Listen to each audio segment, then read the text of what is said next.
RPSC के syllabus की बात करते हैं अपन। सबसे पहले आरपीएससी का सिलेबस और अदर स्टेट का जो सिलेबस है वो लगभग अपन देखा जाए सारे सब्जेक्ट में तो सेम ही है। तो अपन सबसे पहले बात करते हैं ग्रेजुएशन पोर्शन की और दूसरे पोर्शन की सिलेबस के। समझ गए? तो आरपीएससी का सबसे जो पहला पैटर्न था, सबसे पहले पैटर्न था वो ये था कि आपके पास 180 मार्क्स की जो आएगी ना, वो आएगी 11th-12th। क्या आएगी? 11th-12th। ये जो पिछली बार का जो पैटर्न था उसमें पैटर्न को चेंज कर दिया और लगभग ग्रेजुएशन पोर्शन पे फोकस कर रहे हैं। तो अपन सारे पेपर की बात करें, डीएसएसबी, आरपीएससी,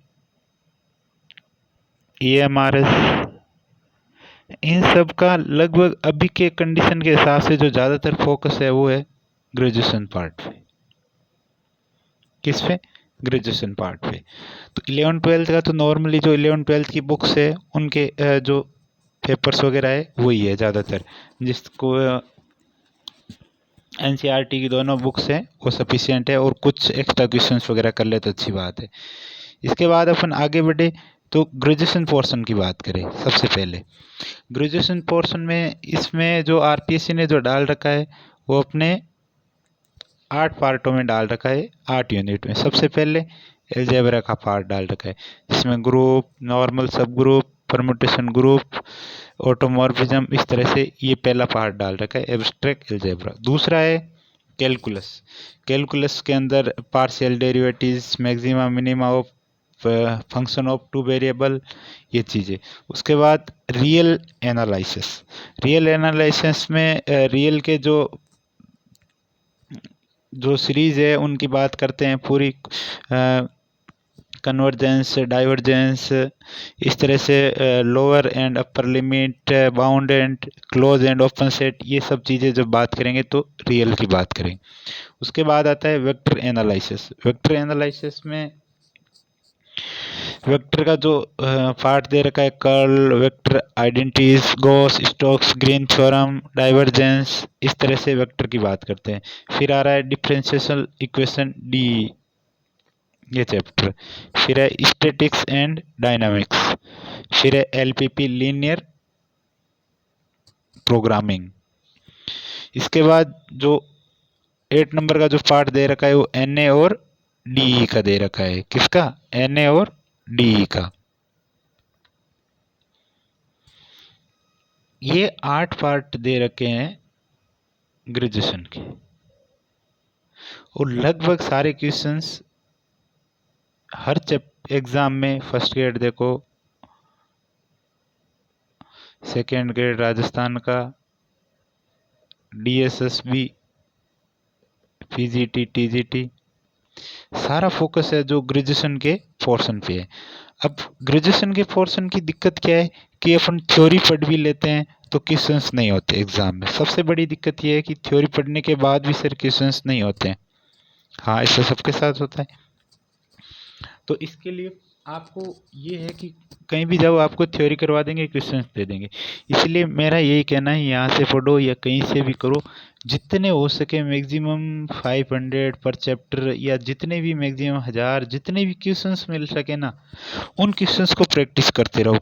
जितने क्वेश्चंस ज़्यादा, ग्रेजुएशन में मैंने देखा है कि प्रैक्टिस नहीं करते बिल्कुल भी। क्वेश्चंस की थ्योरी पढ़ ली, क्वेश्चंस देख लिया, हो गया। नहीं, खुद हाथ से नहीं हो भी गया ना तो उसको एक बार अपने हाथ से लिख के ट्राई करो। सबसे मेन पार्ट ये है कि आप इन चैप्टर के, 8 चैप्टर के कम से कम 3 से 4000 क्वेश्चंस ट्राई करो। उसके बाद तो ये टीचिंग मेथड वाला पार्ट है, ये तो लगभग हर कोई पढ़ ही लेता है। टीचिंग मेथड वाला तो हर जगह से मिल जाता है बहुत इजीली, लेकिन सबसे जो बड़ी दिक्कत है वो ग्रेजुएशन के पास पोर्शन की है अभी के टाइम में। तो इसलिए मैं सोच रहा हूँ कि ग्रेजुएशन के पर चैप्टर के हिसाब से क्वेश्चंस की पीडीएफ पहले डाल दी जाए ग्रुप में, और उसके बाद उनका सॉल्यूशन मिल जाए।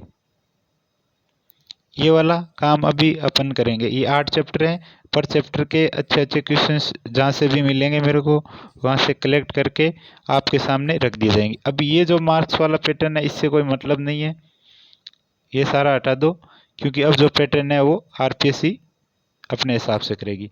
डीएसएसबी के पैटर्न में भी टीजीटी और पीजीटी की जो भी वैकेंसी आने वाली है, जिसके सीटेट क्लियर है उसके लिए बहुत अच्छी वैकेंसी है, 3000 प्लस बता रहे हैं। अब उसमें से कितनी आएगी वो पता नहीं। तो ग्रेजुएशन के पोर्शन के लिए प्लेलिस्ट वगैरह मैंने तैयार कर ली है, पीडीएफ वगैरह भी तैयार हो रही है, और इनके सॉल्यूशन के लिए एक दो क्वेश्चंस ऐसे एज ए चेक के लिए कि आपको हाँ समझ में आ रहा है राइटिंग वगैरह की, लैंग्वेज वगैरह और इनकी रिकॉर्डिंग की क्वालिटी अच्छी है, उस हिसाब से डाल रखें। आगे आप देखते रहना, ठीक है। ये जा पूरा पैटर्न। चलो, इसके बाद ये है कि आप जितना प्रैक्टिस करोगे उतना टाइम मिलेगा। वैकेंसी तो राजस्थान की भी अभी आएगी और डीएसएसबी की तो आ ही रखी है, ईएमआरएस की भी आ रखी है, तो इन पे जितनी आप प्रैक्टिस करोगे उतना अच्छा रहेगा। और प्रैक्टिस के लिए ऑनलाइन टेस्ट के लिए आपको सेकेंड ग्रेड के लिए तो एक इसका मिल जाएगा टेक्स्ट बुक का, सस्ता सस्ता। बाकी तो और अभी कुछ अच्छा चल नहीं रहा है, तो टेक्स्ट बुक को ही प्रिपेयर कीजिए फिलहाल के लिए, तो आगे के लिए देखते हैं। धन्यवाद।